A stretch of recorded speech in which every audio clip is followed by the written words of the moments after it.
Muy bienvenidos a Aula ICB, una alegría, un alegrión, inventé una palabra, poder llegar al final, hoy con la ayuda de Dios.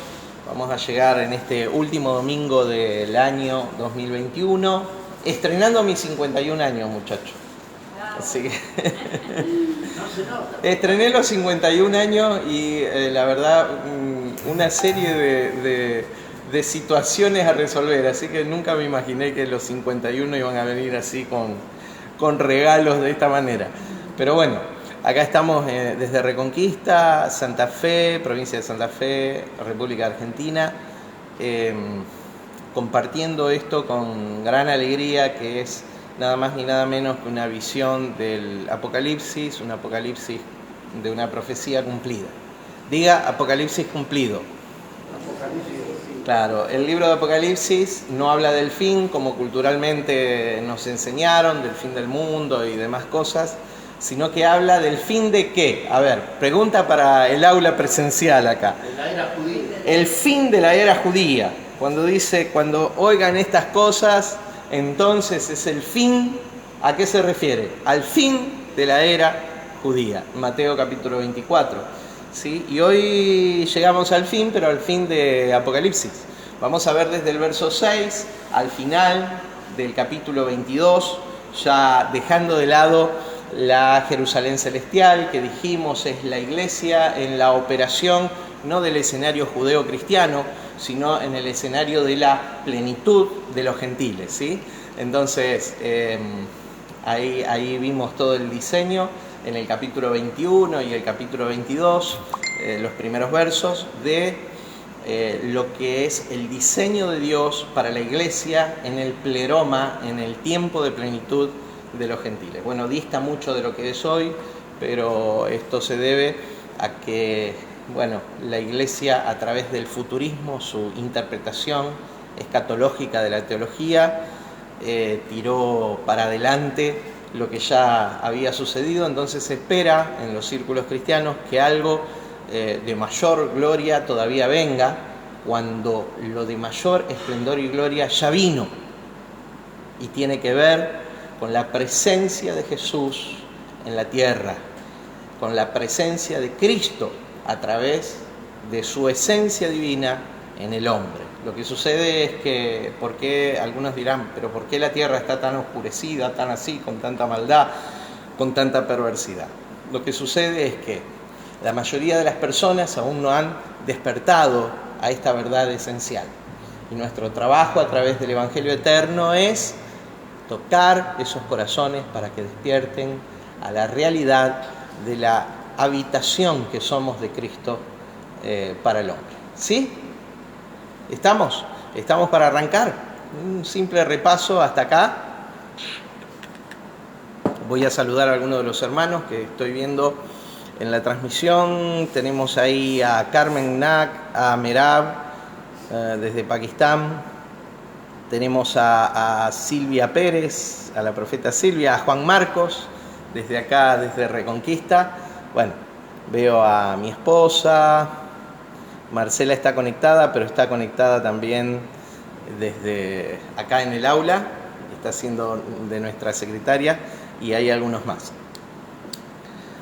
Vamos a la palabra de Dios, Apocalipsis capítulo 22. Antes, los que estamos en el aula nos ponemos de pie y vamos a orar. Yo, antes de orar, con el permiso de ustedes, me voy a sacar mi poncho, mi saco, permiso. Porque hace calor, a pesar de los aires acondicionados, estamos en diciembre, acá en el norte de Argentina, hace mucho calor y mucha humedad. Vamos a orar, ¿sí? Padre, en el nombre de Jesús de Nazaret, oramos, Señor, esta mañana, agradecidos por tu obra, por tu palabra, por la claridad de ella. Yo te ruego en el nombre de Jesús que vos estés operando las vidas, Señor, de cada uno de nosotros, rogándote, Padre, que podamos imprimir en nuestro modo de pensar, en nuestra estructura de pensamiento, esto que vos sembrás profundamente para vivenciar al Rey y al reino en nosotros, Señor, y a través de nosotros. Queremos rogarte la gracia de poder manifestar al Cristo que nos habita con total claridad en nuestro carácter, en el nombre de Jesús de Nazaret. Amén. Amén. Apocalipsis 22. El título del estudio de hoy que vamos a ver es la expectativa del fin. Digan conmigo, por favor, la expectativa del fin.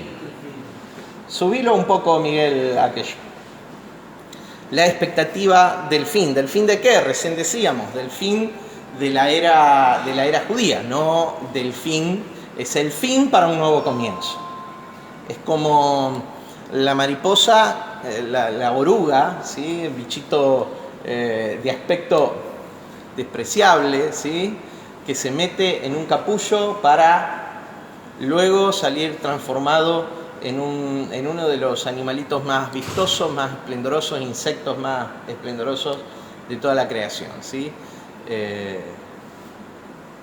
Es un fin. ¿Un fin de qué? Es el fin de una etapa para la manifestación de una mejor. Y esa etapa mejor es la etapa que hoy vivimos. Es la forma de administración de Dios en un pacto que se llama el pacto eterno. Es la forma de administración de Dios en un tiempo que se llama la plenitud de los gentiles. ¿Sí? Expectativa del tiempo del fin. Quiero leer a modo de introducción solamente. Hoy no escuchamos la voz mucho de nuestros alumnos. Acá tenemos 6 alumnos presenciales, ¿sí? En el aula. Sé que estamos llegando a muchos otros. Bueno, en el vivo tenemos algunos más, pero en el material que colgamos y después en las reproducciones de YouTube, del estudio, estamos llegando a otros. Quiero agradecerles en este momento a los hermanos que en diferentes lugares están dando a conocer estos videos, y mi oración es que ustedes puedan recibir la edificación del Espíritu que los libere de una estructura que atrasa, los libere del confinamiento a una religión, ¿sí?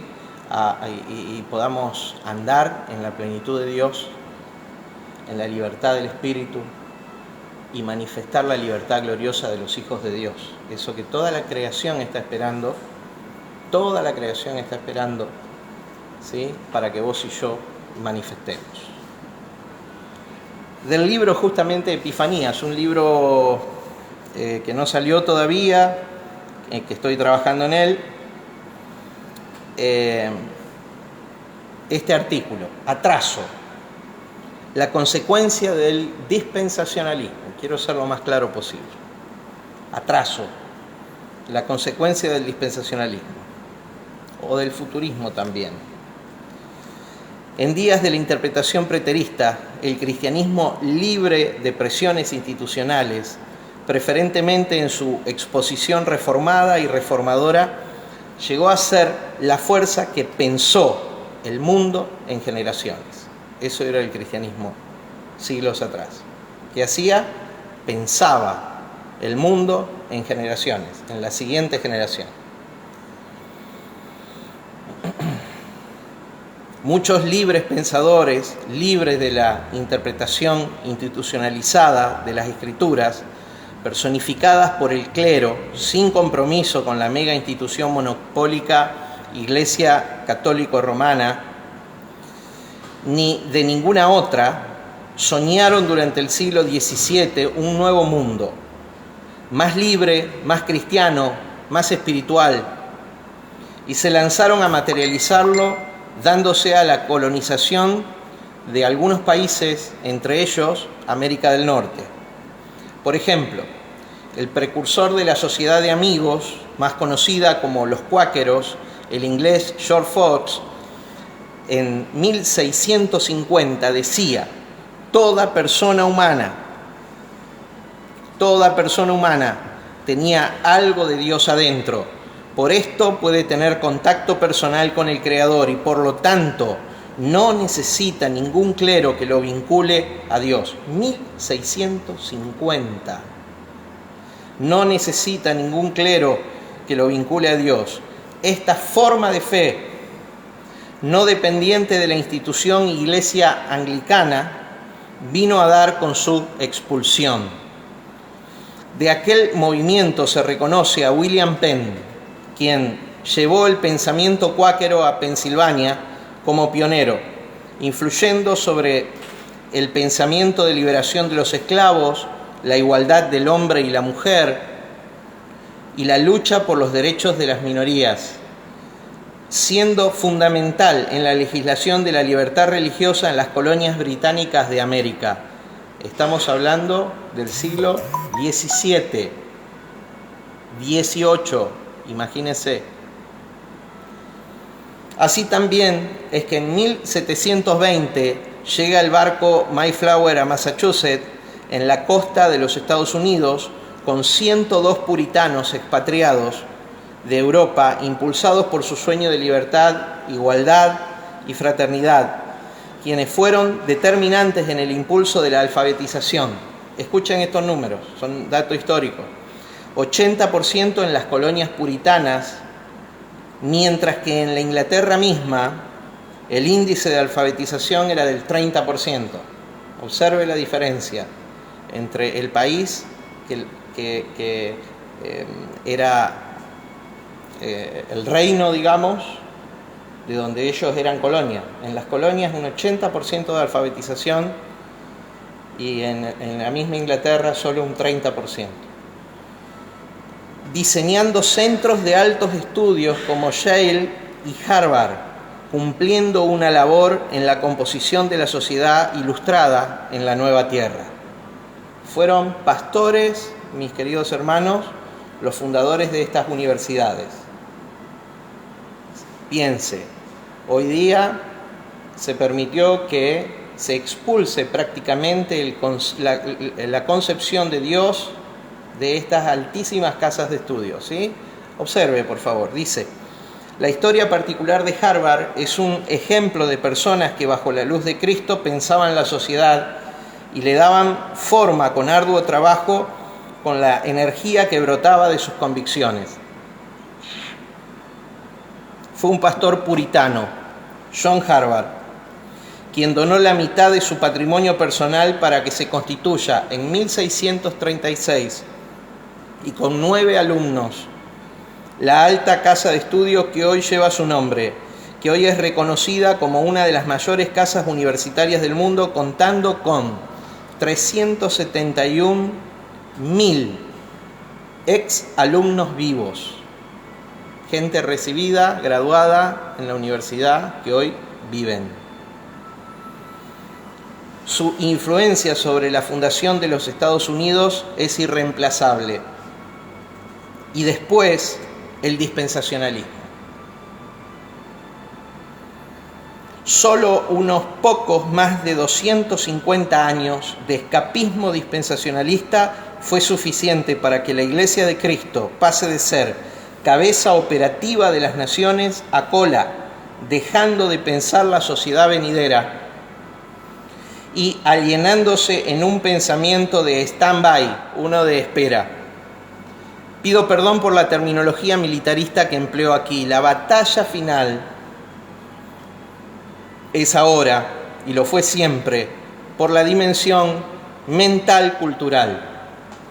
La verdadera guerra espiritual no consiste en gritarle al diablo enérgicamente, encerrado en 4 paredes, sino, más bien, en improntar al mundo con la mentalidad del reino presente de Dios y su dinámica entre los hombres.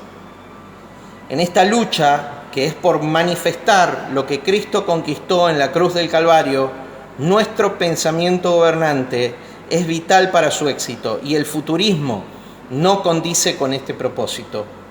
Solo atrasa, solo desconecta, solo arroja en descrédito a una ya poco funcional iglesia. Y la Escritura nos da otra opción de interpretación se llama preterismo. Extracto de Epifanías, Hombres por fuera, Dios por dentro, capítulo 6, Rastros del preterismo en la historia. De autoría mía. Mis hermanos, es clarísimo.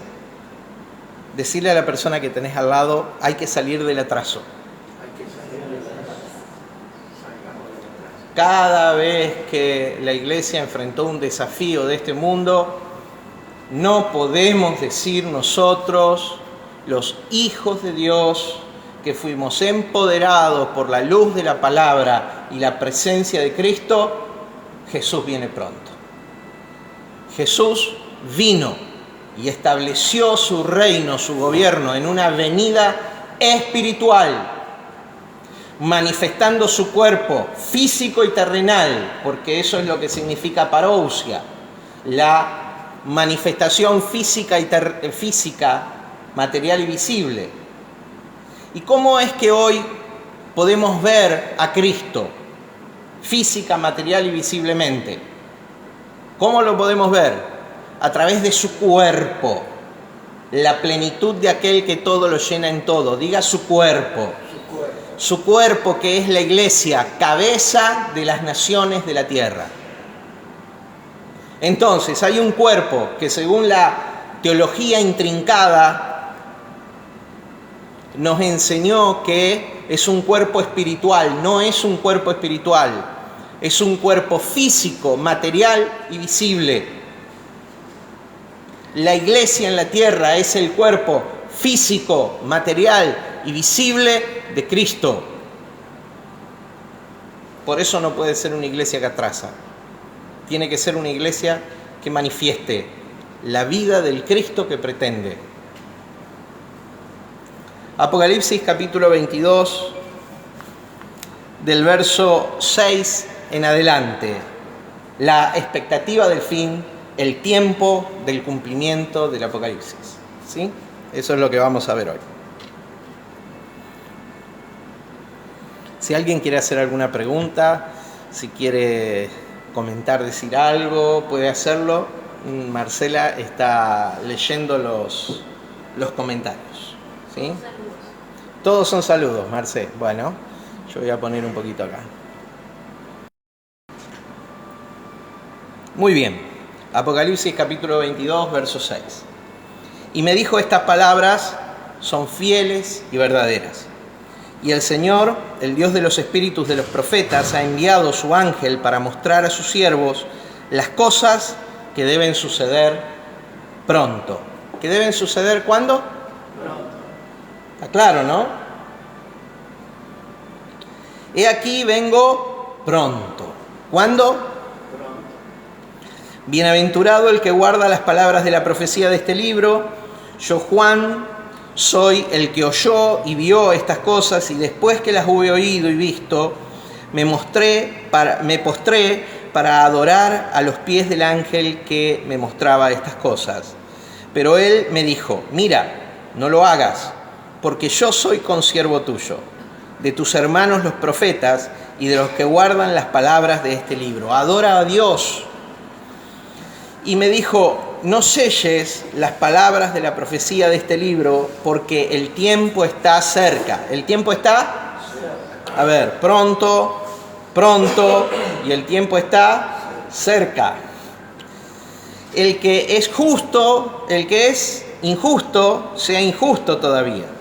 El que es inmundo, sea inmundo todavía. Y el que es justo, practique la justicia todavía. Y el que es santo, santifíquese todavía. He aquí yo vengo pronto. ¿Cuándo viene? He aquí yo vengo pronto, y mi galardón conmigo, para recompensar a cada uno según sea su obra. Yo soy el alfa y la omega, el principio y el fin, el primero y el último. Bienaventurados los que lavan sus ropas para tener derecho al árbol de la vida y para entrar por las puertas de la ciudad. De esto ya ministramos suficiente estos días pasados. Mas los perros estarán afuera, los hechiceros, los fornicarios, los homicidas, los idólatras y todo el que ama y hace mentira. Yo, Jesús, he enviado mi ángel para daros testimonio de estas cosas a las iglesias. Yo soy la raíz y el linaje de David, la estrella resplandeciente de la mañana. Mi pregunta es, ¿a qué iglesias? ¿A qué iglesias mandó a decir estas cosas? ¿A qué iglesias? A las 7 iglesias del capítulo 2 y el capítulo 3. A la iglesia en el tiempo judeo-cristiano, ¿sí? A la iglesia antes de la destrucción del templo de Jerusalén. A esa iglesia le mandó a decir estas cosas.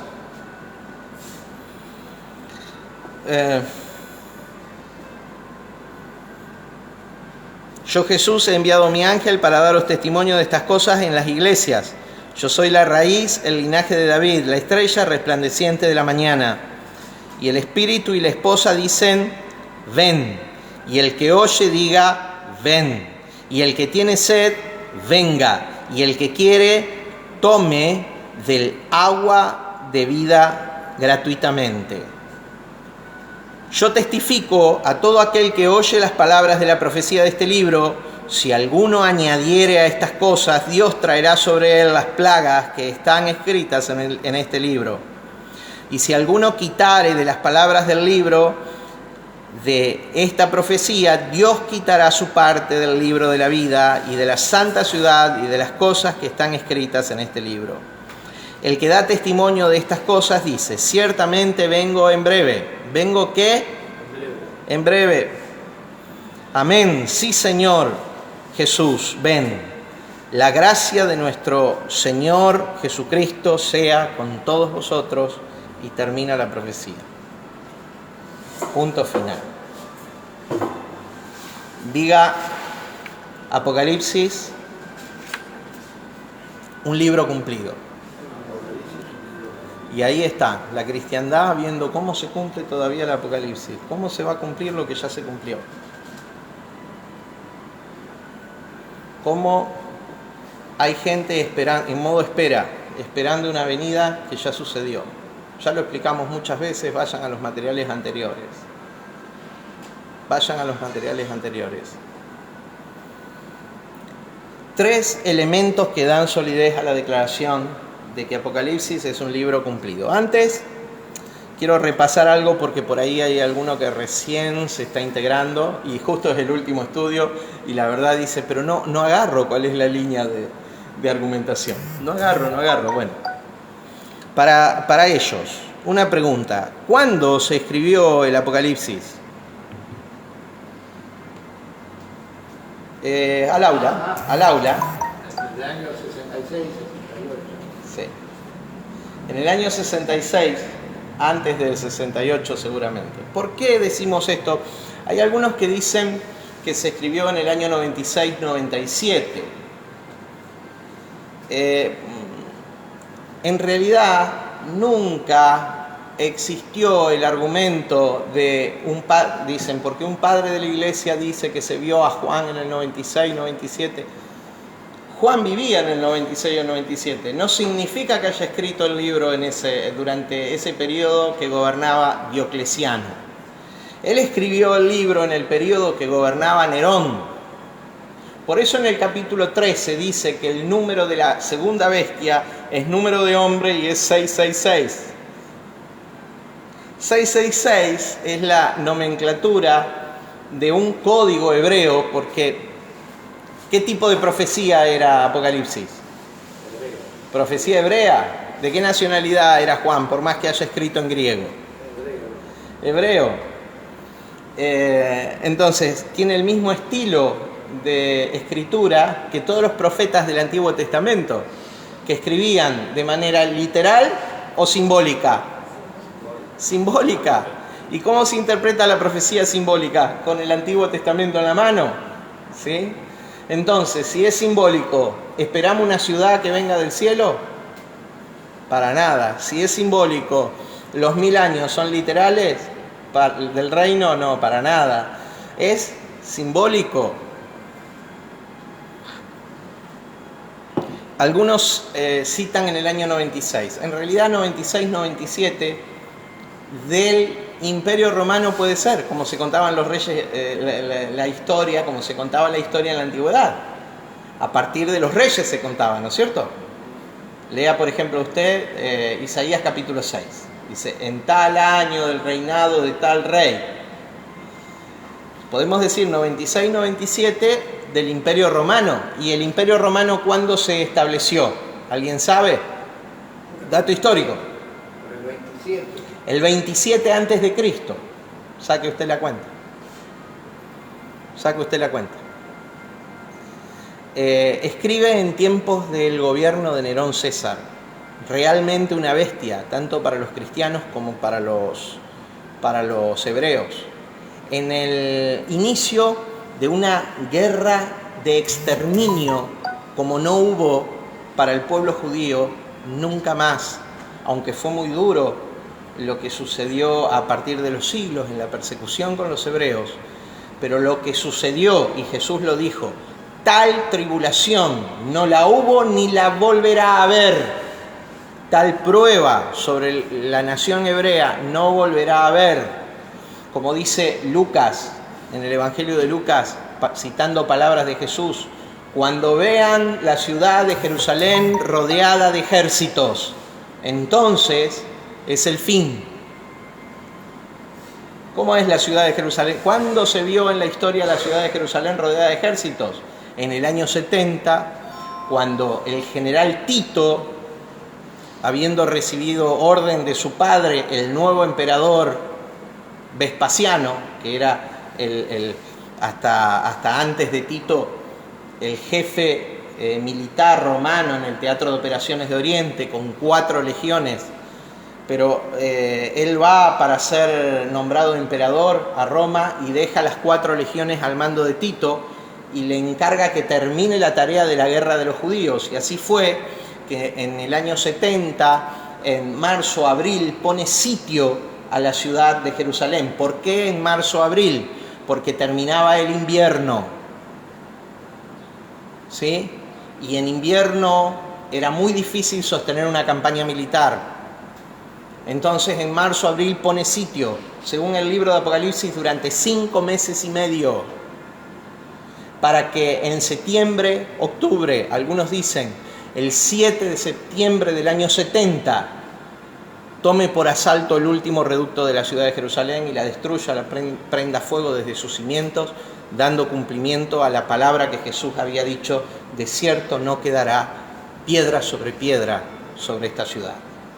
Y dando cumplimiento a lo que Pedro escribía en su segunda carta, los elementos ardiendo se fundirán. ¿Cuáles elementos? 2 interpretaciones. Los elementos físicos materiales, que eran los que todavía permitían que el antiguo pacto sea practicable, aunque ya no estaba vigente a causa de la muerte de Cristo. ¿Cuáles eran esos elementos? A la clase le pregunto, que todavía hacía practicable la ley. El templo y la ciudad de Jerusalén. Cuando los elementos ardiendo fueron destruidos, consumidos, ¿sí? Ahí no habla de que la tierra va a ser consumida. Ahí habla específicamente de los elementos que hacían practicable la antigua administración de Dios. Y eso ya sucedió. El templo de Jerusalén y la ciudad fue destruida. Bien. Y el pueblo judío esparcido por toda la tierra. Sucedió en el año 70. Entonces, Juan escribe en el año 66-68. Entonces va a poner el punto final a la profecía. Va a poner el punto final. Nadie quite ni añada nada a este libro. ¿Sí? Punto final. Diga punto final. Para un libro que se iba a cumplir. ¿Cuándo se iba a cumplir? Primer elemento que tenemos es el tiempo. El tiempo del cumplimiento. Verso 6, verso 7, verso 10, verso 12 y verso 20, tenemos 3 declaraciones que se repiten de manera combinada. La primera declaración es pronto. ¿Cuál es la primera declaración? Pronto. Entonces, ¿cuándo sucederán estas cosas para Juan, que está en el año 66, 67 escribiendo esto? Pronto, pronto, pronto. En el idioma griego la palabra pronto es tajos, de lo mismo que tajus, que significa ligero, el tiempo que viene ligero, espacio breve de tiempo, deprisa, pronto, en breve. Cualquiera de estas traducciones pueden ser tajos o tajus, como de la palabra griega y pronto. Entonces, pronto no son 2000 años, hermano. Pronto es un breve periodo de tiempo. Estas cosas sucederán pronto y sucedieron. En los días de Juan todavía estaba en pie el templo de la ciudad de Jerusalén, el pueblo judío como nación, si bien bajo el dominio romano, aunque ellos hacía 4 años se habían rebelado. Pero el Señor dice que estas cosas sucederán pronto. Juan dice que estas cosas sucederán pronto. Y el testimonio del principio y del fin, del alfa y la omega, de Cristo, es que estas cosas sucederán pronto. Mi pregunta es, ¿pronto puede ser 2000 años? ¿Qué le parece a usted? ¿1950 años? Diga Apocalipsis cumplido. Apocalipsis es un libro cumplido. Segunda expresión. En breve. ¿Cuál es la expresión? La expresión griega es tajú. Es un neutro singular de tajús, que es un adverbio de tiempo.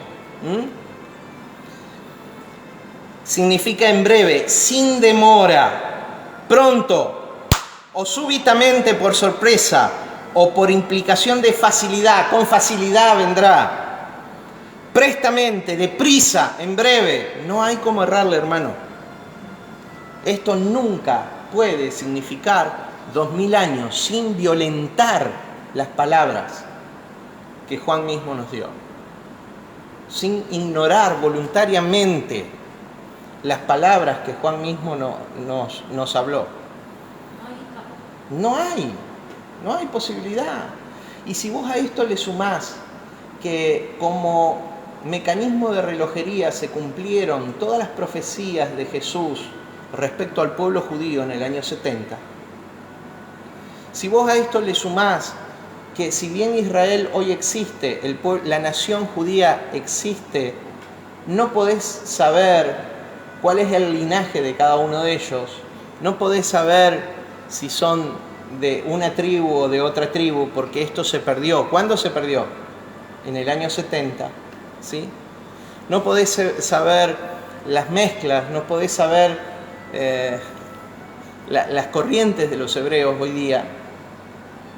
Entonces, definitivamente, la era de los judíos terminó. Algunos están esperando que Dios vuelva en el futuro a tratar con Israel y le llaman el reloj de Dios. Esto es el dispensacionalismo. Le llaman el pueblo terrenal de Dios, mientras la iglesia es el pueblo celestial. No, mi hermano, Dios repudió a Jerusalén como esposa y es la gran ramera de Apocalipsis 17 y 18. Y esto se encuadra exactamente con lo que pasó en el año 70. Esto se encuadra exactamente con lo que Ezequiel capítulo 16 profetizó. Esto se encuadra con lo que Ezequiel, el mismo Ezequiel, algunos futuristas dicen, el templo de Jerusalén va a ser reedificado de nuevo para que en la venida del Mesías, el Mesías pueda entrar ahí. Error, hermano. Ezequiel capítulo 40, 41 en adelante, no es un templo que no se edificó, es un templo de naturaleza espiritual, no física y material. Y ese templo de naturaleza espiritual es la Jerusalén celestial que vemos en la Escritura. ¿Sí? Es un templo de naturaleza espiritual. Y el riesgo con la iglesia de hoy es que es el mismo problema que tuvieron los judíos en los tiempos de la venida de Jesús.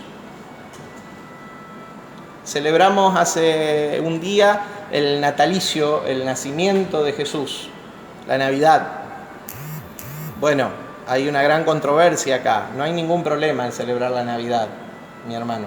Seguro no fue 25 de diciembre, pero no importa. 25 de diciembre es más una fecha pagana, ¿sí? ¿Pero qué estamos? ¿Paganizando el cristianismo?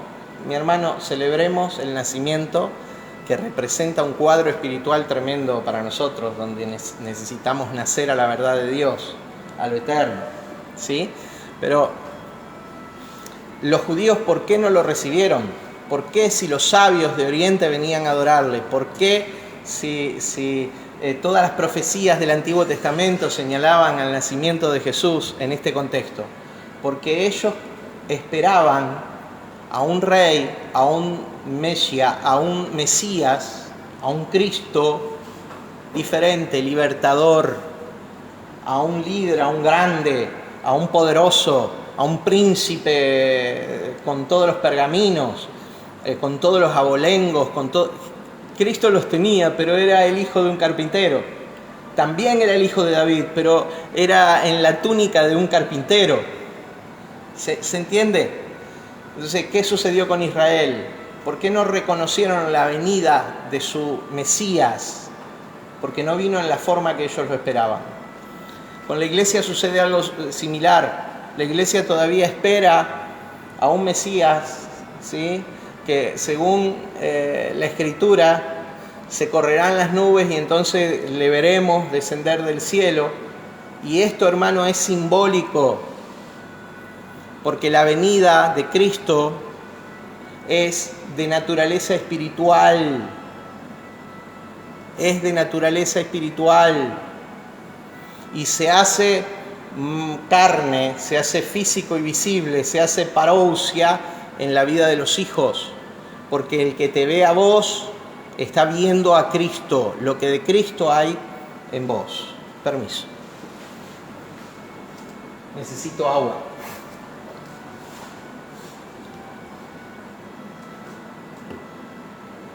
Quien me ve a mí, ve ¿a qué? A Cristo. Entonces, de alguna manera, lo que podemos manifestar, lo que podemos evidenciar, lo que podemos mostrar de Cristo se ve a través de su cuerpo, su iglesia, el conjunto, la unidad espiritual de sus hijos. No, de nuevo, no la iglesia institucionalizada,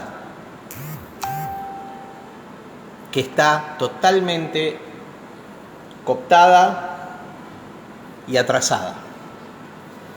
Tercer término acerca del tiempo para decir este es un apocalipsis cumplido. El tiempo está cerca, y la palabra ahí cerca es engus, de un verbo primario anjo, que significa exprimir, estrangular, cerca. Ya está en el cuello de botella, ¡pac!, para soltarse. ¿Se entiende? Está retenido ahí, pero ya, ¡pac!, ya nace. Ya está en el canal de parto, ya está. ¿Cuándo lo escribe esto Juan? ¿Ahora? ¿Se lo escribe a esta generación? ¿Se lo escribe a la generación de sus contemporáneos? Mi pregunta es, ¿Juan le mintió a sus contemporáneos? Porque pareciera que si todavía estamos esperando a Cristo, Juan le mintió. Si la segunda venida no se efectuó, si ese día de Cristo no llegó, si el día de Jehová del Antiguo Testamento no llegó, si la gran tribulación profetizada por Jesús en Mateo 24, los judíos todavía no la atravesaron, entonces Juan le mintió a sus contemporáneos porque le dijo que estas cosas iban a suceder pronto, iban a suceder en breve y que el tiempo estaba cerca. Y esa expresión cerca significa estrangular, exprimir, como cuello de botella, literalmente o figurativamente, acerca del lugar o tiempo, cercano, contiguo, próximo. Eso es lo que significa, ese es el uso de la palabra griega. Pero la expresión ahí es, para tiempo, es kairos.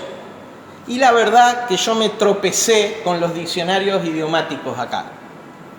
Buscando Kairos, lo he estudiado antes, lo he visto antes, y dice que este tiempo es de afinidad incierta, ocasión, por ejemplo, tiempo fijo o apropiado, oportunidad, sazón, tiempo.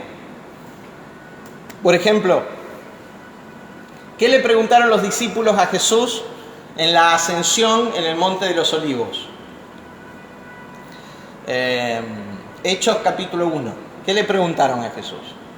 ¿Restaurarás el reino a Israel en este tiempo? ¿Qué les dijo Jesús? Muchachos, no entendieron nada ustedes.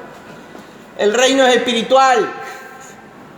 40 días les estuve predicando acerca del reino, o sea, desde que murió hasta que ascendió al cielo. Y la expresión del verso 9 y 10 de Hechos capítulo 1, 4 veces aparece la palabra sugestiva y sugerentemente la palabra eis. ¿Qué significa eis? Adentro. Y fue adentro, y fue adentro, y fue adentro. Y una nube lo ocultó. Diga adentro.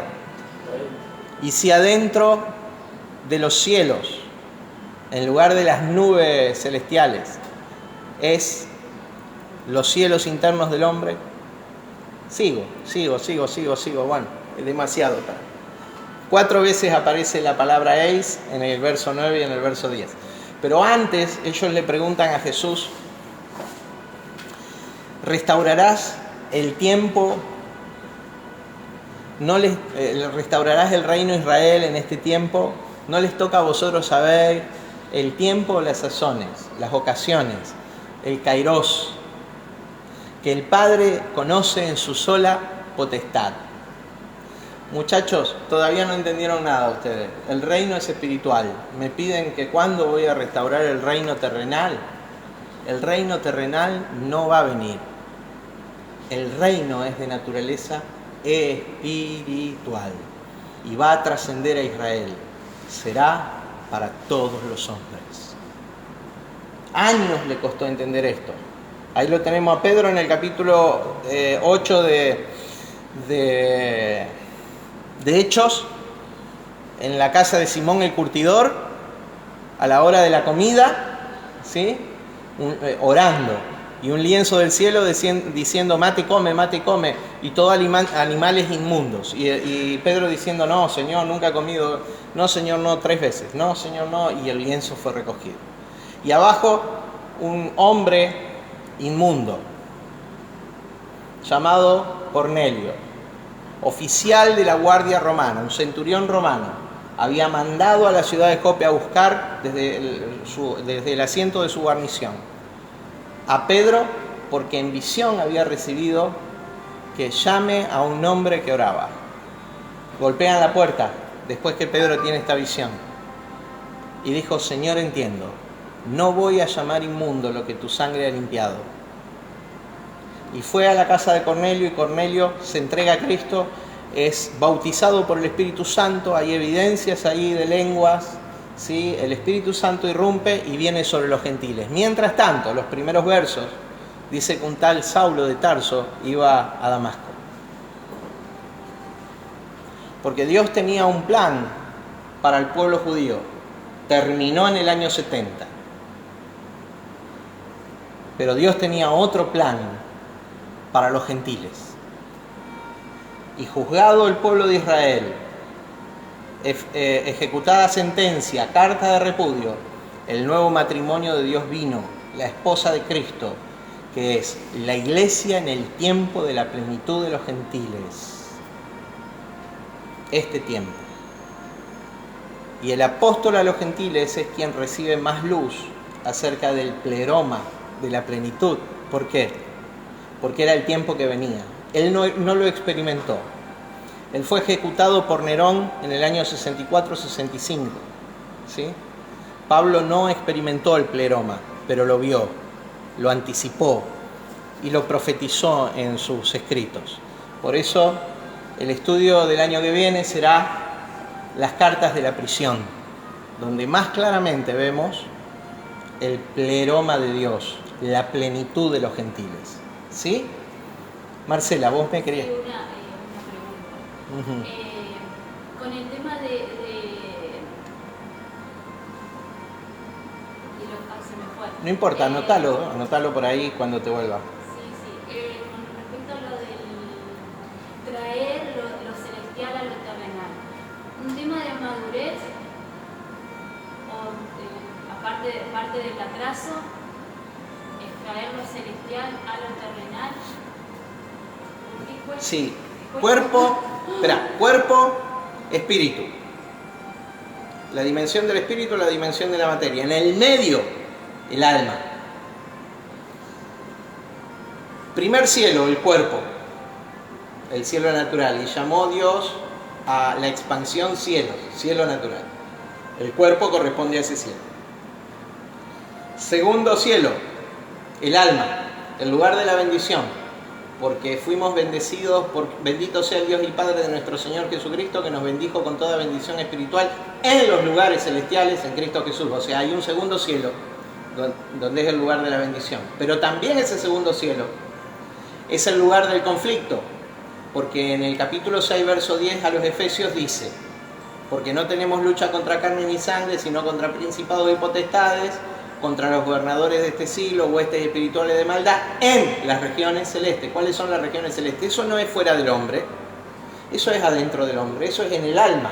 El segundo cielo es el alma del hombre.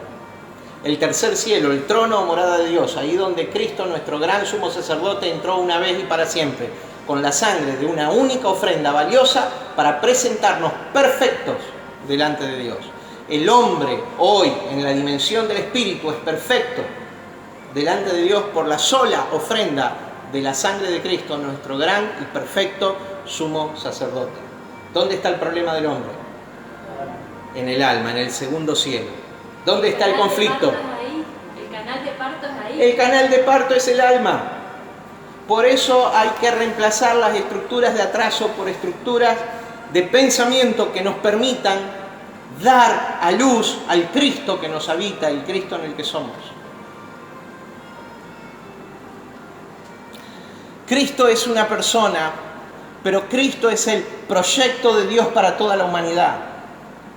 Y no solo para un puñado, hermanos. Cuando dice que Jesús murió por todos los hombres, es porque es para toda la humanidad. Cuando dice que hay una gracia, es porque la demanda de creer es hasta un punto. Ahora es por todos. ¿Cuál es el problema con la mayoría de los hombres? Que no lo saben. ¿Se entiende? No lo saben. Entonces, ¿qué es lo que nosotros tenemos que hacer? No tenemos que convencer a nadie. Tenemos que proclamar lo que Cristo ya hizo en la cruz del Calvario. Y la gente despierta a través de la fe. Despierta su espíritu a través de la fe. ¿Qué es lo que te pasó a vos y a mí?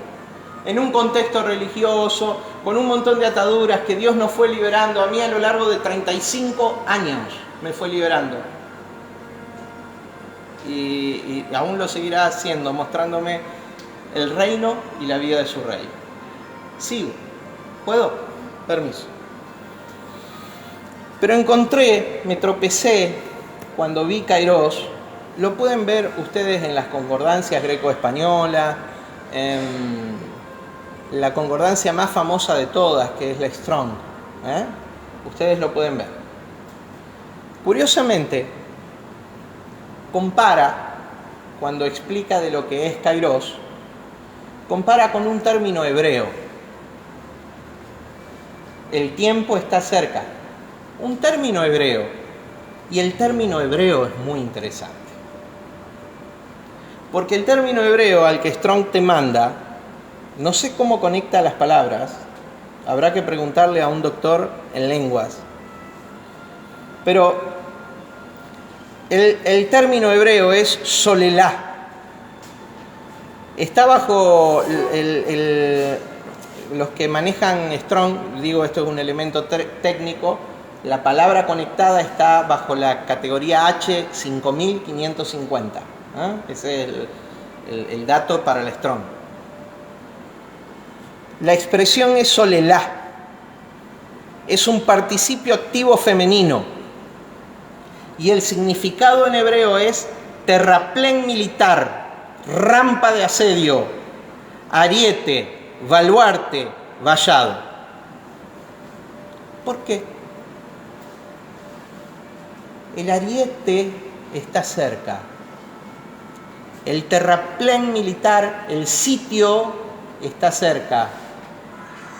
¿Me están escuchando? El vallado está cerca. Porque se lo explicaba a los judíos que iban a ser asediados por el ejército romano. ¿Me sigue? Más dato. El ariete, el terraplén, el arma de asedio, el sitio está cerca. Más datos. Esta palabra viene de otra, salal, en el idioma hebreo, que está bajo el código en la Strong H5549, una antes. Es una raíz primaria que significa amontonar.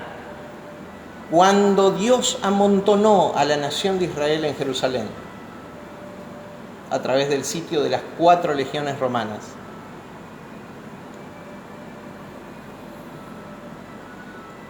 Especialmente barrera de peaje. Era conocido que los romanos dejaban entrar a los hebreos, pero no los dejaban salir de la ciudad, para que los alimentos se terminen lo antes posible. Ellos, en las guerras internas entre las 4 facciones que había dentro, habían prendido fuego, según el relato de Flavio Josefo, a los depósitos de granos, o sea, estaban muy escasos de comida antes que llegue el ejército romano.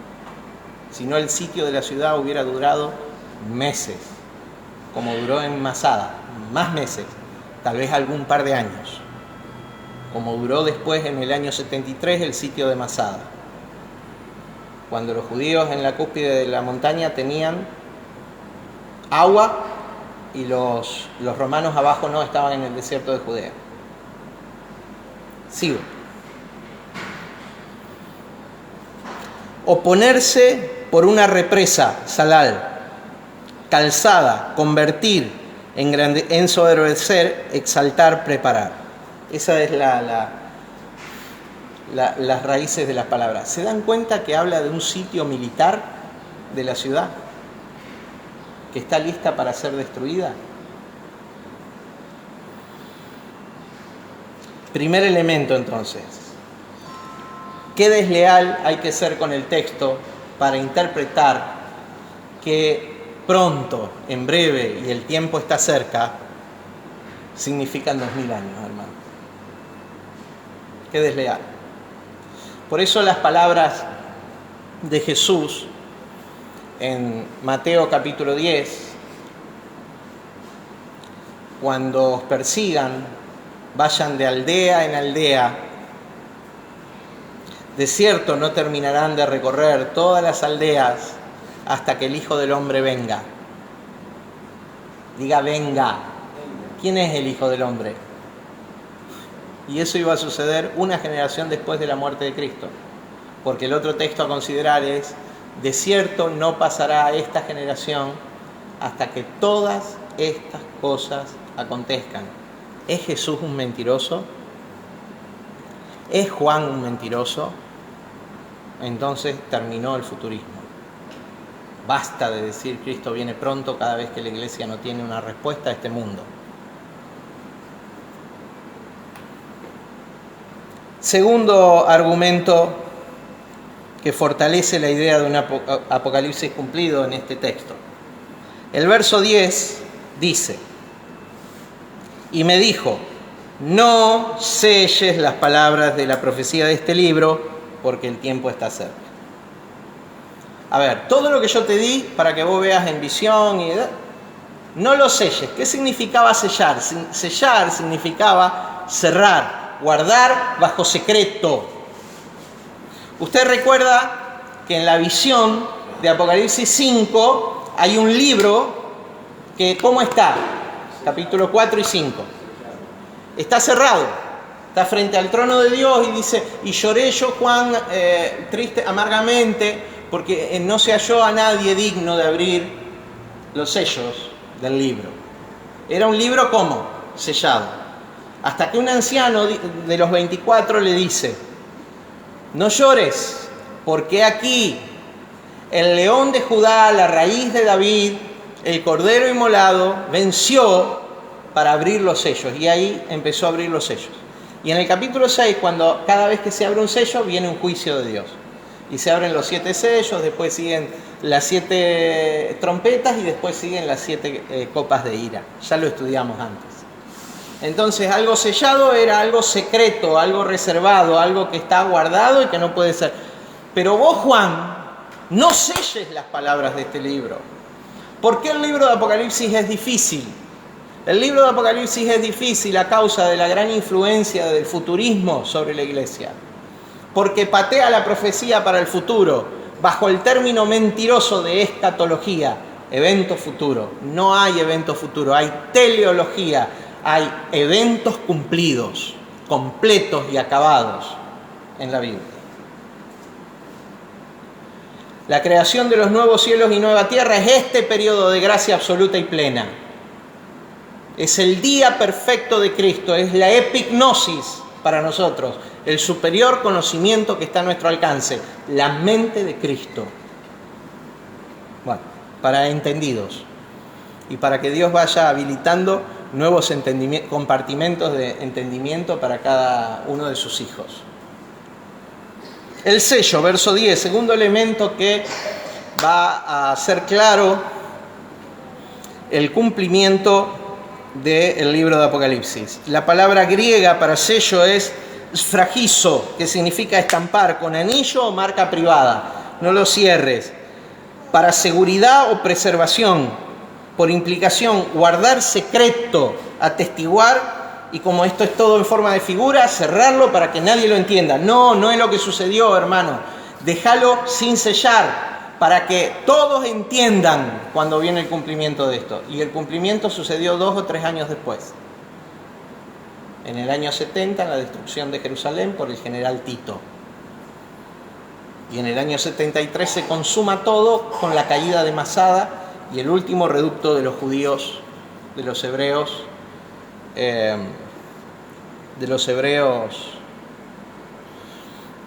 que se rebelaron contra Roma. El último vestigio de la nación. Entonces, el sello. No hay sello en la profecía. Era de cumplimiento inmediato. Diga Apocalipsis cumplido. Tercer argumento. El estado temporal. Diga estado temporal. El estado temporal del tiempo de la ley, miren. Ahí aparecen en el verso 14 y 15. Mire lo que dice. Bienaventurados los que lavan sus ropas para tener derecho al árbol de la vida y para entrar en las puertas de la ciudad. Los que han por la fe despertado a la conciencia de Cristo en ellos. ¿Está? Bienaventurados, ya lo explicamos, tanto lo del árbol de vida como lo de la ciudad, abundantemente, durante 2 o 3 clases. Dice, más los perros, ¿más quiénes? ¿Quiénes eran los perros para los judíos? Una clase social. Los perros eran los gentiles. ¿Cuáles eran los perros? Los gentiles. Más los perros estarán fuera y los hechiceros, ¿entiende el término? Los de una fe sensual, los de una fe pervertida, oscurecida, diabólica, que impiden llegar a la plenitud de Cristo. Hoy nosotros podemos decir los religiosos, ¿o no? Aunque hablen de Cristo todo el día. Más los hechiceros y los idólatras. Sí, está la Iglesia Católica Romana ahí con todos sus ídolos y sus cosas y qué sé yo y qué sé cuánto. Eso no es cristianismo, eso es cristianismo oscurecido. Y está la Iglesia Evangélica con sus ídolos y sus cosas. ¿O ustedes creen que la Iglesia Evangélica no tiene ídolos? Primer ídolo de la Iglesia Evangélica. Por definición, ídolo, todo lo que esté en lugar de Dios. Todo el que ocupa el lugar de Dios. Primer ídolo de la Iglesia Evangélica, la Biblia. La Biblia no es Dios. La Biblia es la palabra escrita de Dios desde donde Dios puede hablarnos. ¿Entiende? La fuente de revelación más certera que tenemos. Pero también tenemos la creación, también tenemos la ciencia, también tenemos, y Dios también se revela a través de esos elementos. ¿Está? Entonces la Biblia no es Dios. Yo antes, en mi tiempo de religioso recalcitrante, abría la Biblia en el Salmo 91 en mi casa. Teníamos un departamentito de monoambiente con mi señora cuando éramos estudiantes en el seminario. Abría la Biblia en el Salmo 91 y yo creía que el Salmo 91 me cuidaba. Era Dios el que me cuidaba, hermano, no el Salmo 91. ¿Me está escuchando? Cuando la Biblia ocupa el lugar de Dios. O el famoso diablo, esa construcción mental que oscurece la mente de muchos religiosos, no sabe la Biblia. Claro que sabe la Biblia. Claro que sí. Bien. Segundo ídolo de la Iglesia Evangélica. El templo. Cuando vamos a la casa de Dios, ¿cómo va a ir? La casa de Dios sos vos. Esto no es la casa de Dios, esto es un edificio funcional que nos juntamos para recibir dirección de Dios. Ni siquiera para hacer un show introeclesiástico, eso está mal. Eso está mal, no es show lo que se hace acá. O para exhibir las manifestaciones del Espíritu. ¡Oh, mirá cómo está el Espíritu! ¡No! Anda a exhibir el Espíritu afuera, como le hacían los apóstoles, aún con la luz que ellos tenían en un tiempo de iglesia judeo-cristiana. Allá afuera. No es para hacer exhibicionismo, es para recibir dirección de Dios, para honestamente conocer las Escrituras. ¿Se entiende? El templo no es Dios. He estado en un lugar donde durante muchos años y con mucho sacrificio, a través de sus contribuciones, sus diezmos, sus ofrendas, la gente puso para la edificación de un salón y vino el pastor y vendió ese lugar. Y está bien, porque fueron a un lugar que hoy tienen que es preciosísimo. Pero la gente mayor, muy mayor, lloraba como si le sacaban algo de la vida cuando se vendió ese local. Porque esa era la casa de Dios para ellos. Eso no es la casa de Dios, hermano, usted es la casa de Dios. Iglesia, columna y baluarte de la verdad, casa de Dios, usted, no esto no es iglesia, esto es un salón.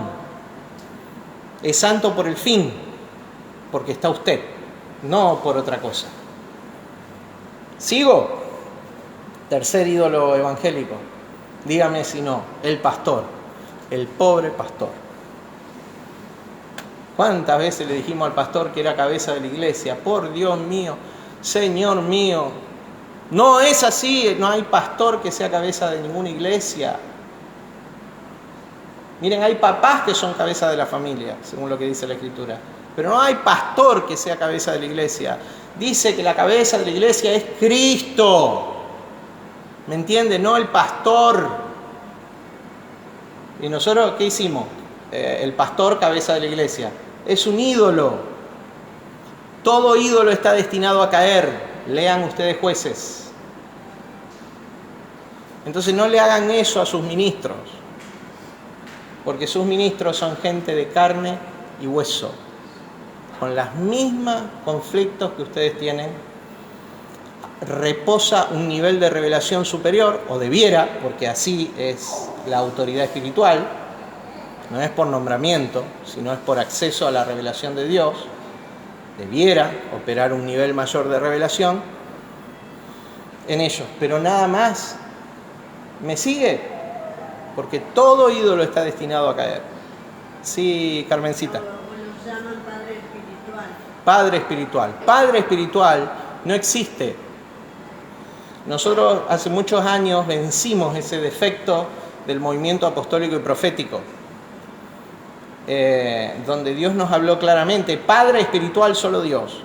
Hay padres ministeriales, como hay papá en casa, pero Padre espiritual solo Dios. A nadie llaméis Padre en la tierra. No está hablando de que no le diga Padre a tu papá en la casa, ni Padre al ministro en la casa, que es Padre ministerial, del ministerio, del servicio, como ejemplo, como adelantado, como patrón, pero patrón modelo me refiero. Pero no ocupa el lugar de Dios. ¿Está?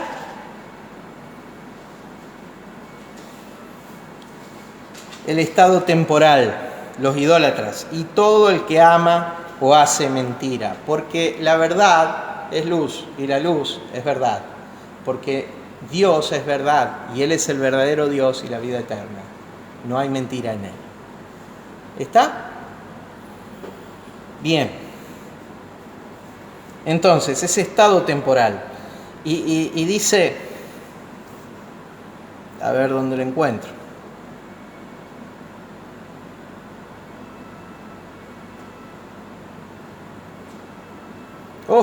Se me perdió un texto.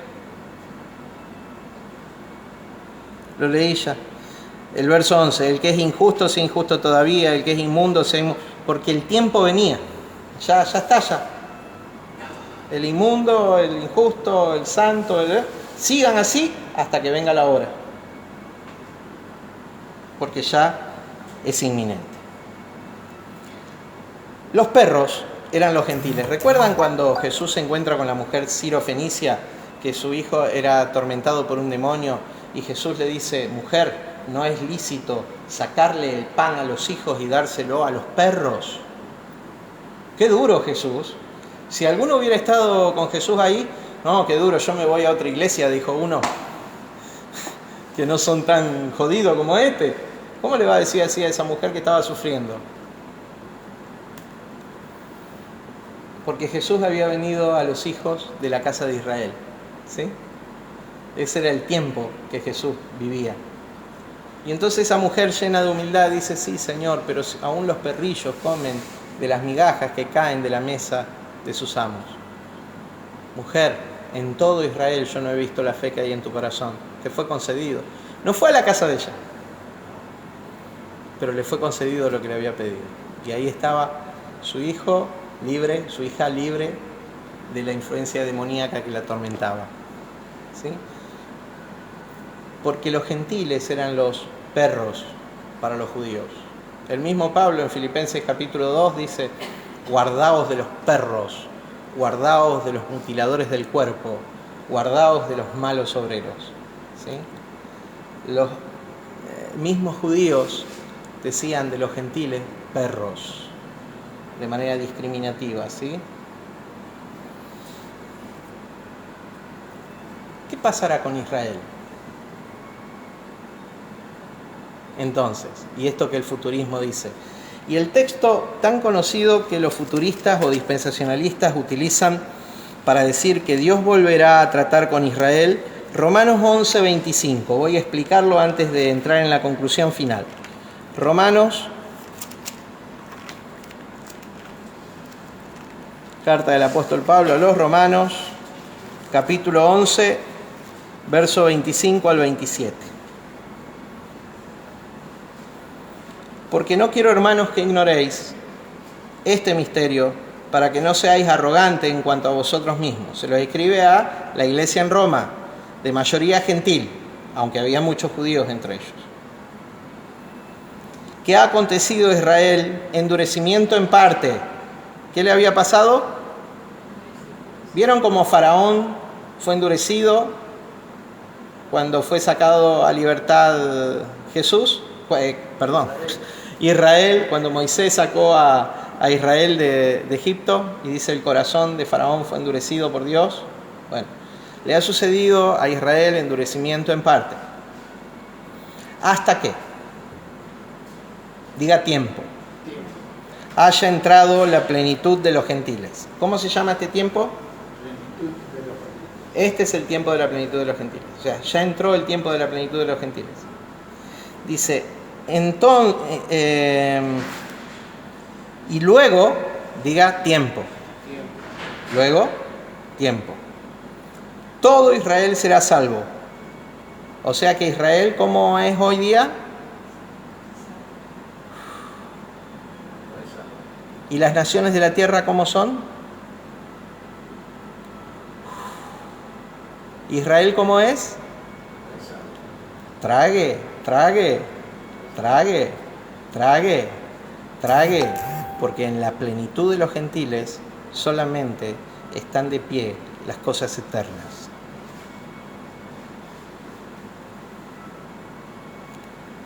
Mastique, llévelo a su casa, medite. La plenitud de los gentiles es hoy un tiempo de salvación para todos los hombres. ¿Y los israelitas no son hombres? ¿Ahora ellos son los perros? No. Ya fueron juzgados terriblemente con un sufrimiento que no hubo sobre pueblo, en pueblos sobre la tierra en el año 70. Y después de aquello, dice que todo Israel será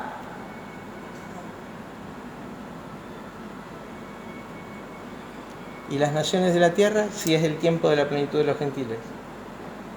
Esto es lo dicho por el profeta Joel: derramaré de mi espíritu sobre toda carne. ¿Cuál es el problema? Que hay muchísima gente que no lo sabe. ¿Qué tenemos que predicar nosotros? La salvación. ¿Para qué?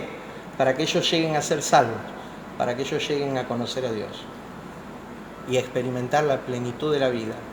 No hay plenitud de la vida sin Cristo. ¿Me entiende? Sigo. Y luego todo Israel será salvo, como está escrito: vendrá de Sión el libertador que apartará a Jacob de la impiedad, y este será mi pacto con ellos cuando yo quite sus pecados. Mi pregunta es: ¿Dios quitó los pecados de Israel? ¿Dios quitó los pecados de las naciones de la tierra? Y aquí el Cordero de Dios que quita el pecado del mundo. Después está la interpretación de la religión, para que vos pertenezcas a esa religión y seas del grupito selecto que se salva. Aquellas religiones que presentan a un diablo más exitoso que Cristo en la cruz del Calvario, con una sangre impotente, capaz de redimir solo un puñado de personas que por la obra de creer van al cielo. Diga conmigo: estado de gracia. Gracia plena, gracia absoluta, gracia ilimitada. Redención plena, redención absoluta, redención ilimitada. No quiero sembrar contienda, solo quiero que escuchen esto y lo puedan meditar en sus corazones ustedes y arriben a sus conclusiones. Cada uno vive su proceso de desarrollo espiritual. Siembro la luz que recibí del Espíritu. Usted sabrá qué hacer con aquello.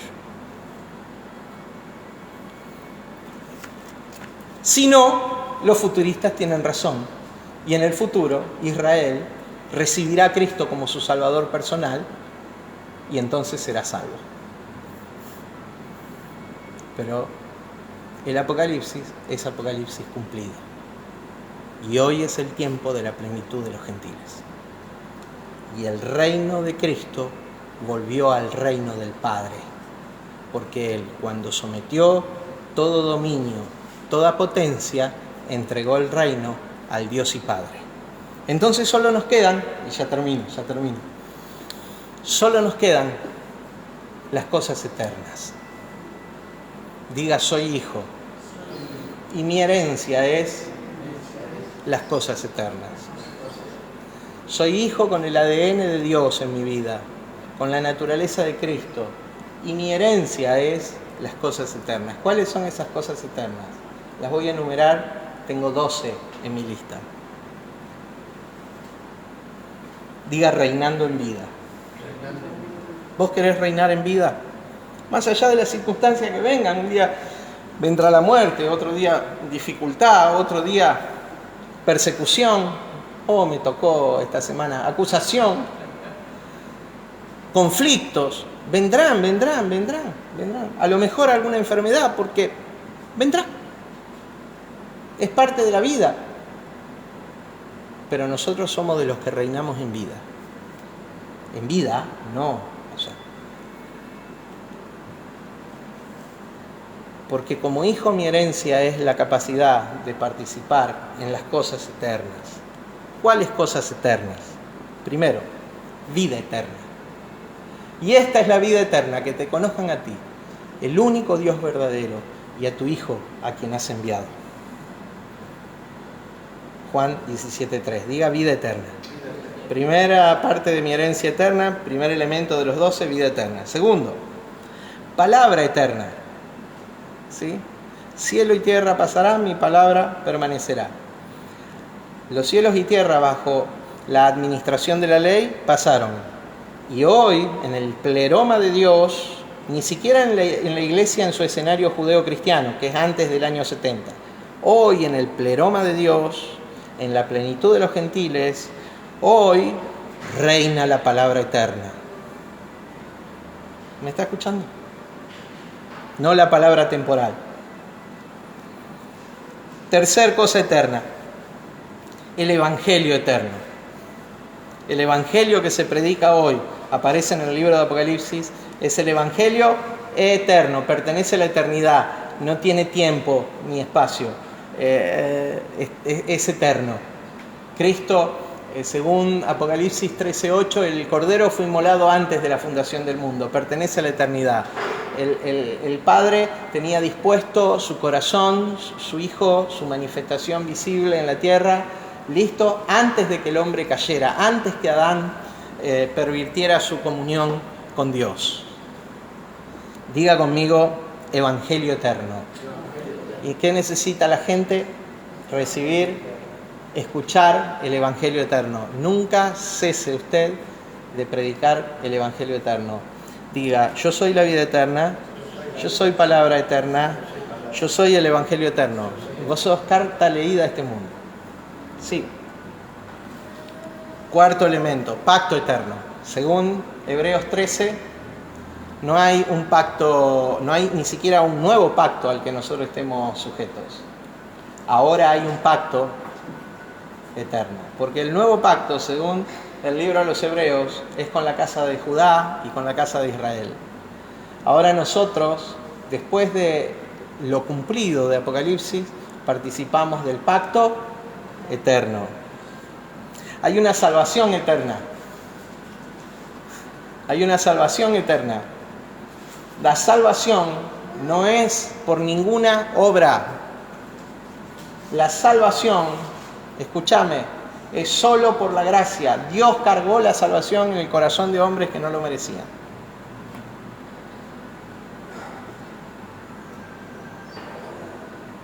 Pero si yo guardé mi vida, toda mi vida, pero si yo leí la Biblia, yo estudié, yo participé, yo adoré, yo...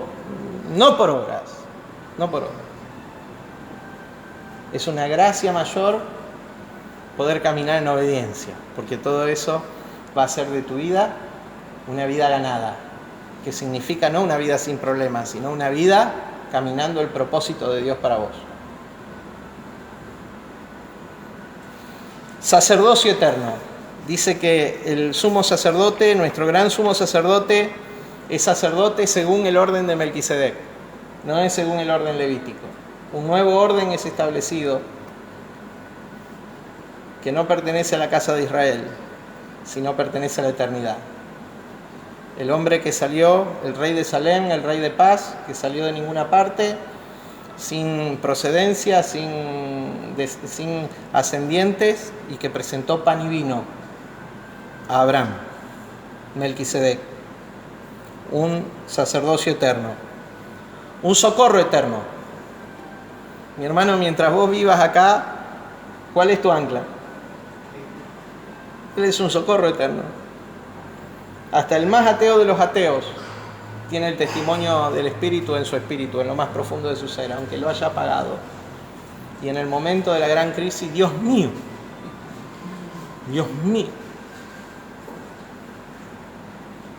podríamos contar historias. Poder y gloria eterna. Eso es parte de nuestra herencia. Poder y gloria eterna. ¿Cómo es el poder que opera en nosotros? Eterno. Espíritu eterno. Tenemos un espíritu que no va a extinguirse jamás. ¿Cómo es nuestro espíritu? Tenemos un rey y un reino eterno. Cristo es mi rey y mi reino. Estoy en Cristo, estoy en el reino. Un trono y dominio eterno. Una vez que sometió a sus enemigos como estrado de sus pies, el Hijo entregó el reino al Padre. Y el postrer enemigo que fue vencido fue la muerte. Tanto así que cuando morimos acá, despertamos allá, en la presencia de Él. ¿Está? Entonces no hay muerte. Y por último, tenemos un Cristo y Dios eterno. Disfrute de su herencia eterna. Vamos a orar. Diga Apocalipsis cumplido. Vamos a parar un mes y el primer domingo de febrero vamos a volver estudiando las cartas del apóstol Pablo. Ha sido un placer, una alegría de todo corazón. Es mi forma de expresarles amor a través de lo que Dios me ha dado, lo siembro en su corazón. Es muy polémico todas las cosas que hemos dicho en un escenario de la iglesia como hoy. No pretendo ser popular con esta enseñanza, todo lo contrario, sé que nos trae algunas dificultades. Sin embargo, estoy convencido que es lo que la iglesia necesita para salir del letargo espiritual en el que la metió el somnífero del futurismo. Vamos a orar, ¿sí? Padre, en el nombre de Jesús, oramos dándote gracias por el espíritu de revelación, Señor, sobre tu palabra, por el entendimiento de la plenitud de Cristo en nosotros. Señor, yo te pido que día a día, Señor, haya cada vez más entendidos que resplandezcan resplandezcan en el firmamento del Espíritu a completa eternidad. En el nombre de Jesús de Nazaret, esta semilla que fue sembrada en el corazón de los hermanos, yo te pido que produzca fruto para lo que vos le enviaste. En el nombre de Jesús. Amén. Los amo en el Señor. Nos vemos el año que viene. Feliz fin de año 2021 y mejor 2022 para todos ustedes todos nosotros que estamos recibiendo y caminando en la luz de la revelación de la vida de Cristo en nosotros. Los amo en el Señor.